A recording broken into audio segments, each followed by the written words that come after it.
Yeah, I'll introduce you too. Okay. All right, we're live.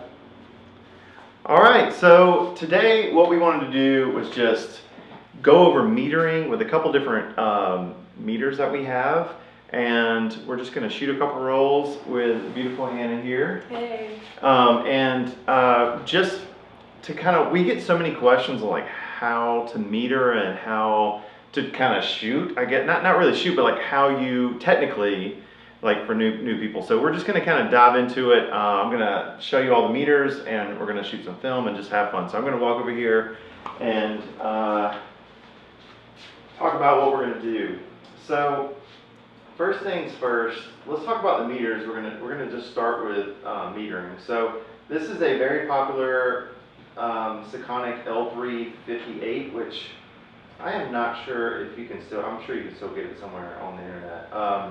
It's a very advanced piece of equipment, but it's also very basic. So I'm not gonna like go through the controls too much, but I will just show you that there's an ISO and a shutter speed and an aperture, and it has it to where you can do aperture priority or shutter priority or however you want to do it. So I'm not going to kind of like read the manual for you, but I'm just going to tell you that these are available. So this is an incident meter, which it reads light falling on it, and this is just a little smaller version of the same kind of thing. It might be older. I don't even know actually if it's an older one or just a different model, but they have so many different models, it's unreal. So these things do basically the exact same thing. And so I'm going to show you in a minute how you would use these. And then this is a digital spot meter. And the difference is that this guy here, you look through the little viewfinder, and then I'm going to try to do this with the best I can. Where's that lens? There we go. So it's giving me some numbers. I'm going to explain that here in a little bit, and how to use this guy versus these guys. But both of them are just different ways of shooting. It depends on the situation. So let me grab this guy here, and let's go back over to Hannah, and let's do this. Okay. So I'm going to start with the easier of the two, which is the Sekonic L358. This guy here is just a basic, when I say basic, I mean it's so easy to use, it's not anything crazy. So I have it on aperture priority pretty much right now. It's probably called something completely different on here, but aperture priority meaning I'm going to pick the aperture, it's going to tell me the shutter speed. Now, so you have a bulb here, and the bulb can go in and out depending on what you're shooting. If you're shooting three-dimensional objects like a person, you're going to want it out. Now, some people say I shoot bulb in. It really doesn't matter which way you do it as long as you do it consistently. So if you change every shoot which way you do it, it's going to give you different readings, so it's not really consistent. It doesn't matter which way you do it, just do it the same way every time, and you'll see kind of how the meter works. My advice is just leave the bulb out, because that's what it's made for. If you pull the bulb in, it's for like paintings and flat objects. So she's not flat, she's three-dimensional, so we're going to use the bulb out. So I'm going to be shooting portrait 800, so I'm going to put the ISO on 800. Now, a lot of people say you can shoot 800 at 400, and yes you can, and that's fine, but just for demonstration, I'm just going to shoot it at box speed. Now, when you're shooting film versus digital, when you're shooting digital, you want to make sure you don't blow your highlights out, like this wall of light behind me. With digital, that kind of goes away pretty quickly. If you ever shot digital and you blow a highlight, it looks kind of crappy when you kind of try to bring it back in. With film, it's the exact opposite. You want to meter for the shadow. You want to make sure that the detail in the shadows are coming out, because your highlights are going to compress. So what I mean by that is when I'm looking at the scene, I have a lot of light coming in this side, I have some shadow on this side of her face. I'm not going to meter way over here. I'm not going to make sure that I meter for the highlights, because I know with film that's going to be there. Like, no doubt that's going to be there. So our job as film photographers is to make sure that we meter properly so that the lab, like any film lab, can do the best job we can with your scans. If they come in super overexposed or super underexposed, it gives us a little less control and a little less leeway to get the scans how you want it. So basically what I'm going to do, I have an RZ67, which I'm going to go over in a second. I'm going to shoot that at 2.8, so I get a super shallow depth of field. So 2.8 on that, so I'm gonna set this 2.8, I have it set to 2.8 and ISO 800 because I have a 800 film. So I'm gonna go over here and I'm gonna get a reading just dead center like this, right under the chin. And it's telling me 2.8 at 1,000. But this, I'm getting a lot of light coming in right here, so I'm just gonna kind of turn the meter to the shadow side of her face, and I'm gonna get a meter for the shadows. And now it's saying 2.8 400. So if I turned it toward the light, I'm going to meter at, it says 1600. So that's a big difference between 1600 speed, like shutter speed, and 400. So that's a big difference. With digital, I'd want to meter closer to the highlight so I don't blow it. But with film, like I said, that compresses, so you don't really have to worry about the highlights so much. And the key is just make sure that you expose it properly with the shadow, so all the light has hit the darkest part and it exposes the film properly so we can give you the best scan. So I'm going to kind of angle it this way on the shadow side of her face, and the kind of sun went behind there a little bit, but now it's coming back out. So 400 is what I'm getting with the sun out like that, and we can kind of see it change. So that's going to give me a good exposure on film with 800. So let me go back and get this other meter, and then, or actually I have it in my pocket, and I'm going to show you how to use that. So if you have any questions about how to use this meter, kind of shoot us a question and we'll go from there. So let me pop this boy on. See, if, also when you have this meter, you can look cool as crap when you have it around your body like this. How cool is that, right? It's super handy looking. When you see a guy walking down the street with this, you're like, you know he's ready to meet her. You're like, what's up? You know he's ready to meet her. So I'm going to go back over here to show the dials on this a little bit. Okay. You know he's ready to meet her. Yeah. All right. So on this guy, the ISO setting is at the top here. You just have a little dial here. So we're going to set it at 800. And then I'm going to look through here, and there's a little circle, and it's kind of hard to see. Let me see if I can find it. There's a little circle in here. Yeah, you can't really see it. And this is the spot meter. So inside the viewfinder here, there's a little bitty circle. And when I look through this viewfinder and I put that circle on part of the scene, like in just say this blanket, I call it tagging. So I tag the darkest spot, and it's going to give me a reading. So there's a number in there. It's kind of hard to see, but there's a number in there. So that number corresponds with this dial here. And so if you notice, I have Ansel Adams' zone system taped on here, so I know that when I tag certain sections of the photo and it gives me a reading, I find that reading and then I put it to what zone I want it in. Now that sounds complicated, but I promise you this is the easiest meter you'll ever use, in my opinion. And it has a lot of control. So let's go back over here.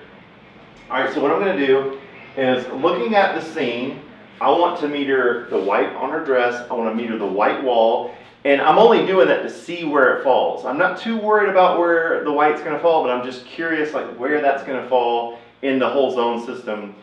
And so the main part of this, I want to tag here and here, and her hair. I want to make sure that those come out in the photograph, because we can scan and do kind of whatever we want as long as I get those details. If I don't get those details and I underexpose the scene, I'm not going to get those details out, and it's going to be real grainy and kind of digital looking. It's going to be not as great. So what I'm going to do is I'm going to look through here. And another thing about this meter is, I mean, you can use it for landscapes, like say you're, I don't know, say you're want to shoot the Rocky Mountains or whatever, and you don't have a meter in your camera, and you have this guy, this thing will go as far as you can see.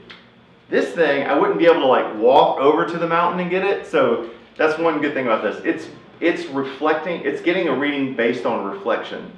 So it's kind of similar to the camera. It's getting a reading bounced from the subject into here. So I just like this more because I don't have to say I'm on a shoot and it's like they're far away. I don't have to run over there every time and get it. Does that make sense? I don't have to run over there and get a reading like, I can just, I can just have this and not have to go over there. So when I shoot weddings, and I used to use this guy, I would run up and like get close to the dress, get the face, and like run back, and it was just kind of distracting. So when I had this, I just kind of like did this when they were talking amongst themselves and get a reading and go from there.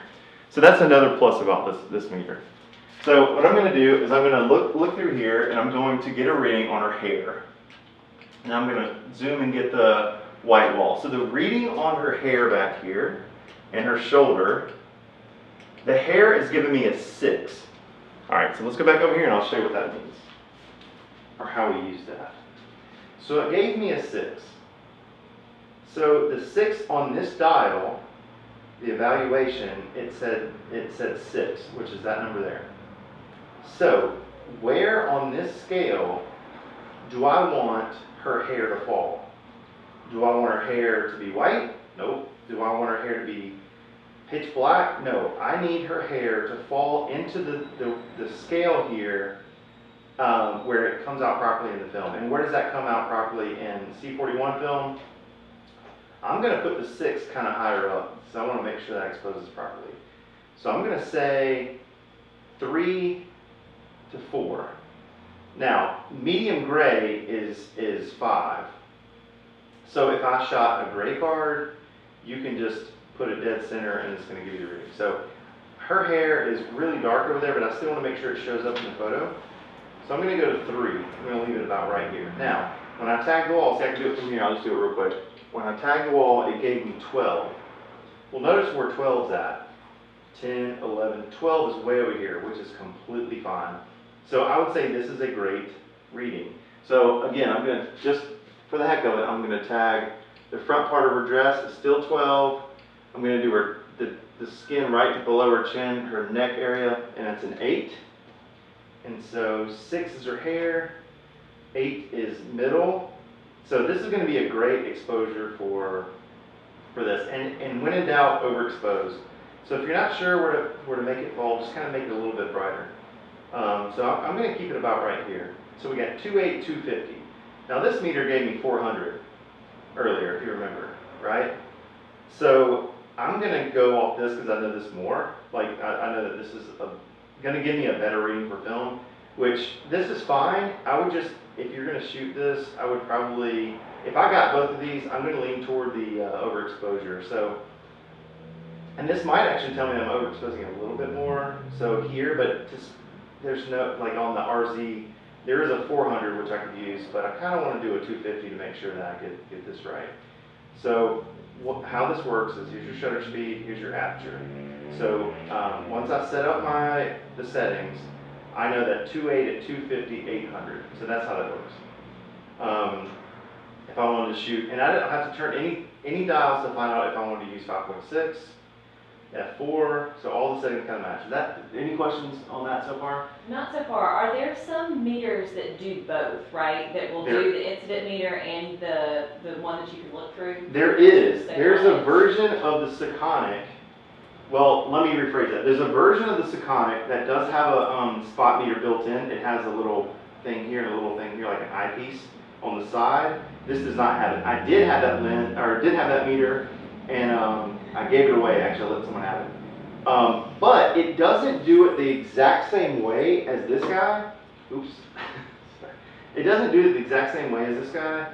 It does it similar. It's just a little bit different and a little more confusing. So what you have to do is with that meter, you have to tag and set different memories. So you have to like tag the brightness or the lightness of the scene or whatever you want to meter for, and you kind of have to like add them all up. It kind of does some math for it. It gives you an exposure, which it's just a little more complicated and not as fast to work with.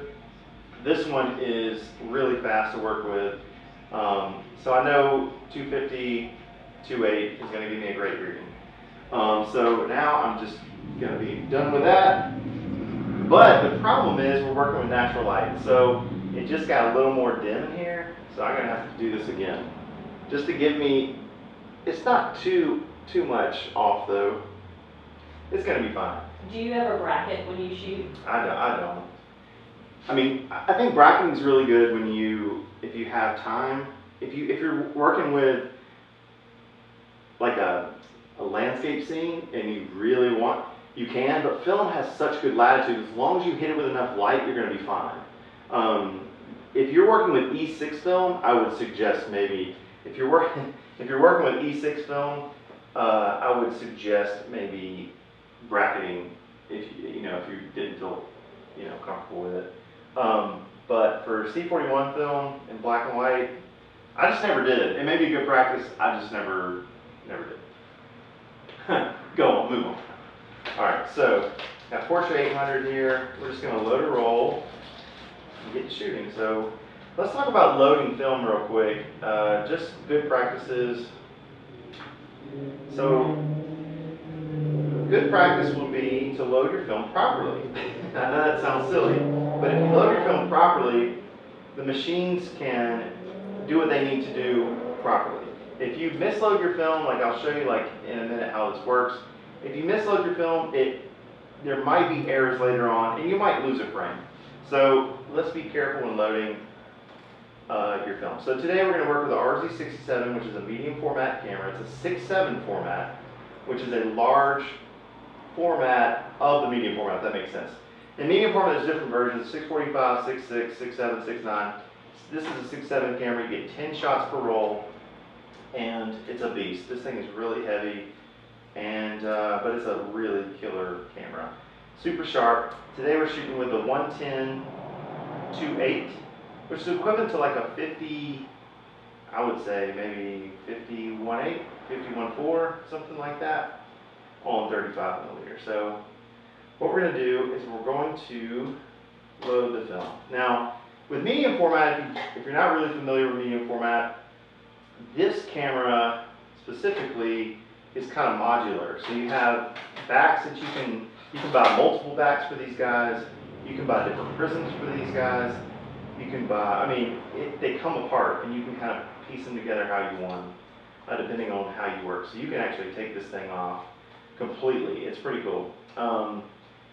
Let's see what else about this camera. It's really cool. It just focuses different. You have a knob here. One thing about the waist level finder, there's Jackie over there. The waist level finder is that everything's backwards. So my hand's gonna come in from that side, and so it's backwards. So you kind of have to get used to that. You can buy a prism to fix that, but I kind of like the waist level finder. So let's load the film. All right.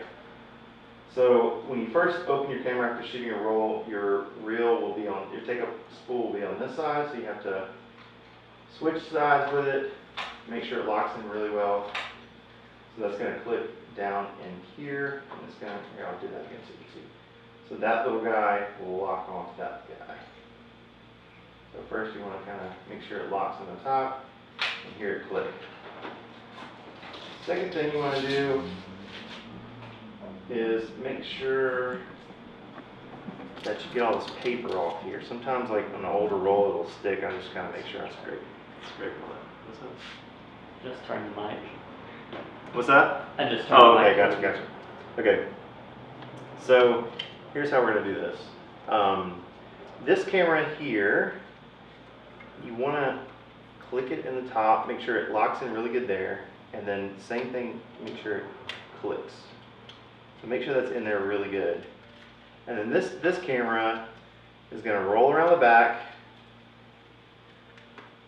and it's going to, this little tab here, you're going to make sure that that goes inside the little slot here. Sorry, I'm trying to do this looking through the phone, but I should do it looking at my hand.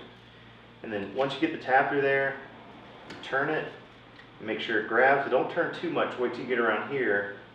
So that little arrow right here is going to show you your start mark that's on the film. So your film's going to have a start mark, and line those up. If you go past this, or you don't go right to it, your roll, your frames on your roll will be shifted down and could cause some issues in developer, meaning the clamps might clamp the last frame or something like that. So just make sure you load it properly, and then let's insert it into the camera. And then fold this around. Now there's two ways to do this. You can just turn this until it starts, or you can just crank the, I just always done this, just crank the little lever there. Now we're on our first frame. So usually there's a dark slot in here, I just leave it out.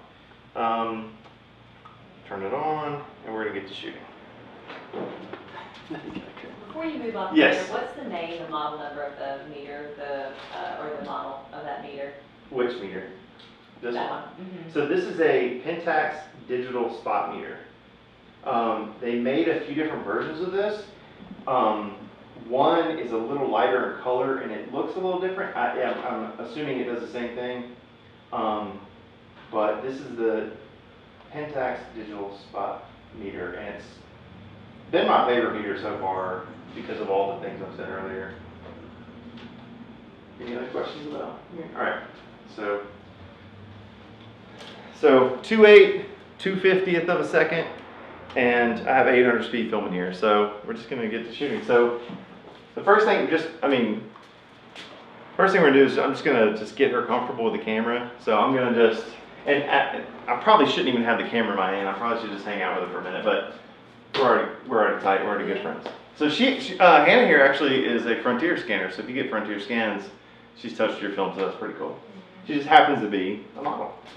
All right, so yeah, let's just get comfortable. Okay. So this camera, the thing about this camera, which sets it apart from, say, an autofocus version of medium format, is this is slow. I mean, I have to really take my time to focus and make sure I get it right, whereas if I had an H1, a Hasselblad H1 or a Mamiya 645 AF, I can kind of work with it a little bit more, but being that I have a waist level finder, I'm shooting a little lower, so I can't really do this unless I'm standing on something, but I'll fall off and break my neck. So to get, another thing about this camera, sorry, I want to mention that you can rotate the back to get a vertical shot or horizontal. You just rotate the back. So that's horizontal, vertical. So that's pretty cool. You can just change that. So right now, being that I'm so short and you're so tall, I don't know if I want to shoot up at you, but it does kind of look pretty cool. So another thing this has is I can do this and try to get focused, but I'm blind as a bat, so I can pull up the magnifier and get a really like zoomed in shot of what I'm seeing. And I'm just looking at the ground glass. And I mean, it's heavy, so you kind of have to like, so what we're gonna do is I'm just make sure I get good focus on her face. And then when she gets comfortable, I can just have her kind of pause. Perfect. Beautiful. So let's do some sitting. Let me get you a little closer to that light. So I'm just constantly looking at light. Yeah.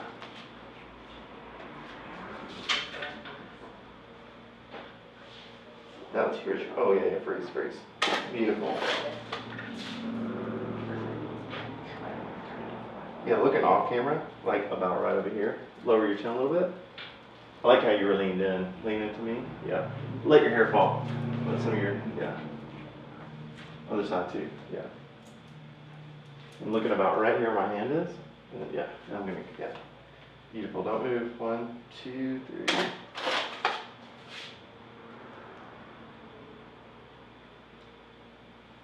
That's cool. You like your hair down or up? Both. Or do you? I can do like anything. I like it down.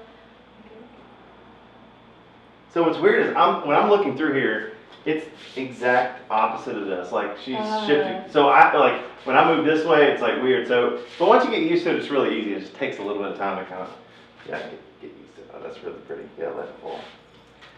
Be perfect with this. That's really cool.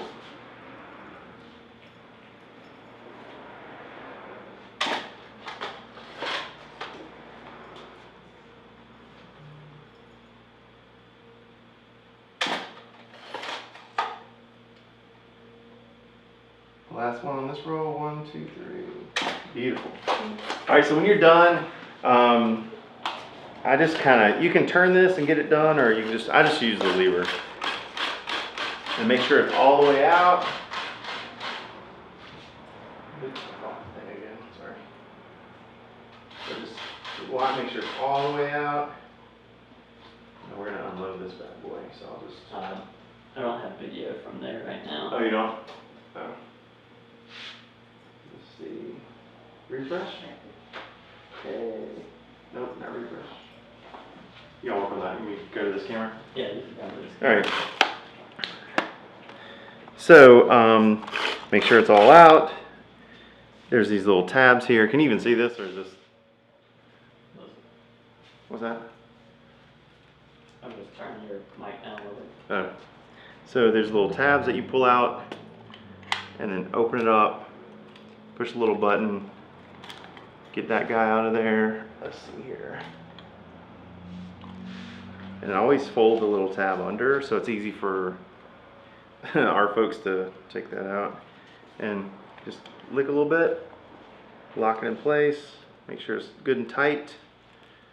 And then there we go, we got shot one. So that went really fast, so I'm gonna shoot a few more rolls because this is actually really, really fun.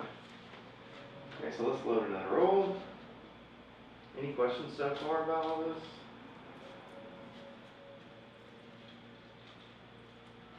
So, Not so far, we're good. pull the Pentax pull. Oops. Make sure that's locked in there, really good. There we go, lock it in.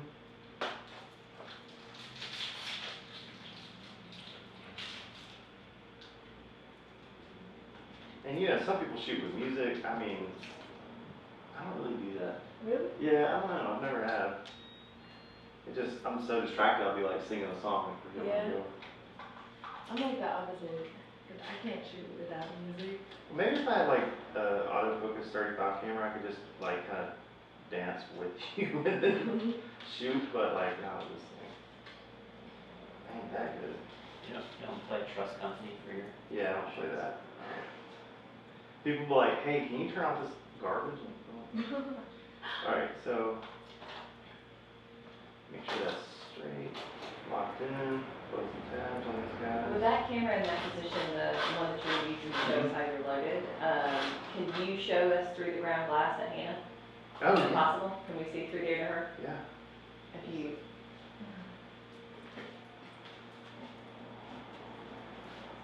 It's gonna be maybe a challenge, but yeah. It's so backwards. There we go. So that's kind of how it looks. I mean, let me try to focus it. There we go.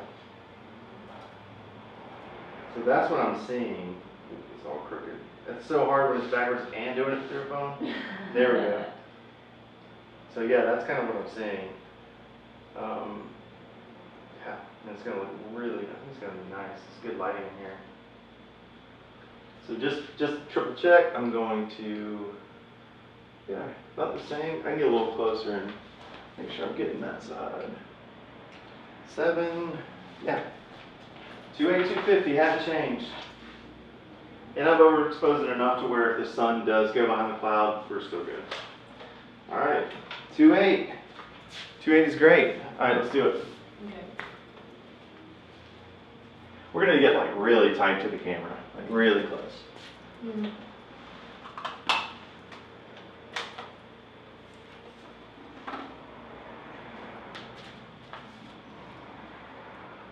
Oh yeah, that's cool. I like you looking out. That was cool.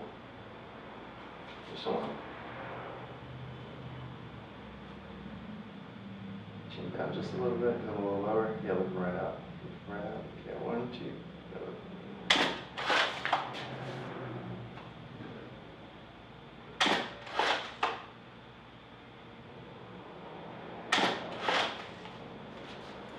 I'm gonna get real low, which is usually not something that.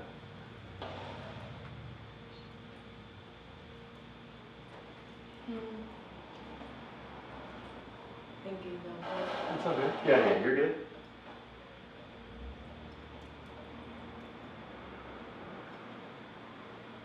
Now you see the sun go back. Yeah. Yeah, looking out like you just did for a minute there.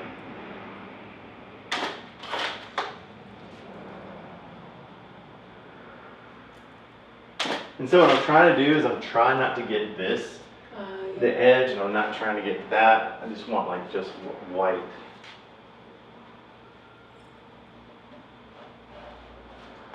I didn't give you much to work with, did I? It's just, here's a chair, do whatever you want. Yeah, we can lean against that or around.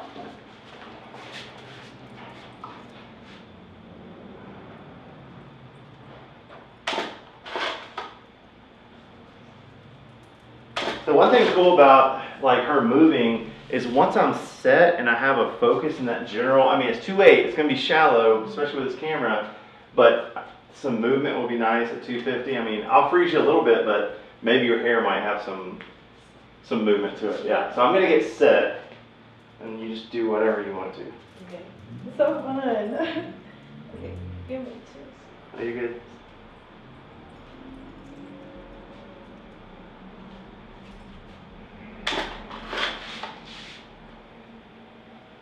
Okay, so we do a workshop called Long Live Film, and Yeah. you are going to be a model. I'm it. Slow down. It's going to be awesome. Oh, look, I already burned through 10 shots. Yeah. All right, cool. Is that good? All right. Sweet, we did it. I'm going to probably shoot one more roll once we turn off the cameras because it's so much fun. So cool. All right, so yeah, that's it. Working with meters, the film, the cool camera, I don't know what else to say. We do have a one-on-one course that if you sign up for, you get to watch it. Me and Ryan go through all the different formats because there's tons of different medium formats, and they all kind of have different purposes. So anyway, cool. So we're gonna post these somewhere. I have no idea how we're gonna do that, but we're gonna post these when we get them processed and scanned. And let's reconvene and see how well we did. I think we did pretty good. I think I'm gonna shoot another roll though. So cool. All right. Hey, thanks for watching. We appreciate it, and we're gonna do more of these. And next Tuesday, we're hanging out with Ryan and Gabby, so it's gonna be really fun. So all right, peace.